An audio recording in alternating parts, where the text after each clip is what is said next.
Yo, man, please give me $1, man. Please, dude, give me $1, please. I beg you, man.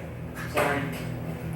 Yo, man, why didn't you give me the $1? I don't know, man. It wasn't in my self-interest. I know, dude, but I needed more than you did. But I'm not giving you the dollar.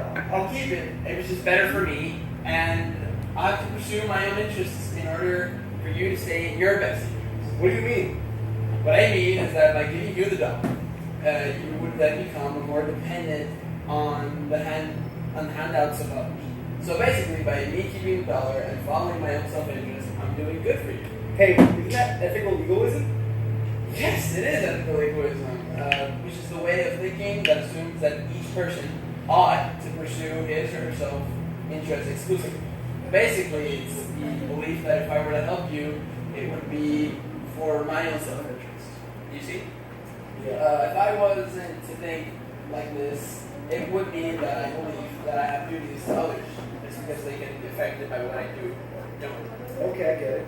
Now, what do you think would have happened if psychological egoism would have come into play?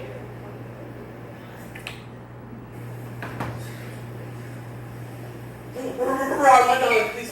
I need $1. I need $1. Thank you so much, man. I really wanted this $1. It was in my best self-interest. I don't know what to say. It wasn't in yourself. It wasn't in your best self-interest. It was in my best self-interest. What do you mean? I'm talking about psychological egoism, which asserts that each person pursues his or her own self-interest exclusively. The reason I gave you the $1 is not because it was in your self-interest, rather it was in mine. If I wouldn't have given you the $1, I would have been all day thinking about why I gave you the $1. Why did I give you the $1? So you weren't thinking about me? I was thinking about myself, since psychological egoism takes into account how me as a human will always act on my own self-interest. Okay, so now that we dove into an example of both ethical egoism and psychological egoism, let's go a little more into depth to explain the difference. The main difference lies in what each egoism claims. Ethical egoism makes a claim about the morality or how things should be. Basically, in the definition where it says humans ought to pursue his or her own self-interest exclusively. Psychological egoism, on the contrast, makes a claim about human nature and claims that each person does, in fact, pursue his or her own self-interest. This can be seen in the second scene where the man gives the homeless man the $1 since it was in his own self-interest. Now let me ask you this. Does the broad pursuit of self-interest by all members of society result in the promotion of the general good?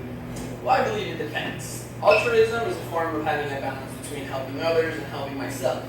If it's done with the method of striking a balance in between, then we don't become vulnerable to our own values for others' own good, but rather we have a consideration for the well-being of others as well as ours.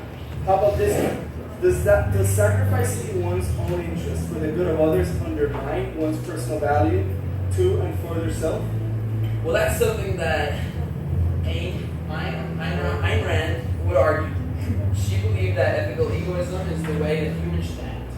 She believed that altruism is undermining to a person's life and values. She argues ethical egoism regards the person's individual life as something to be sacrificed for the good of others.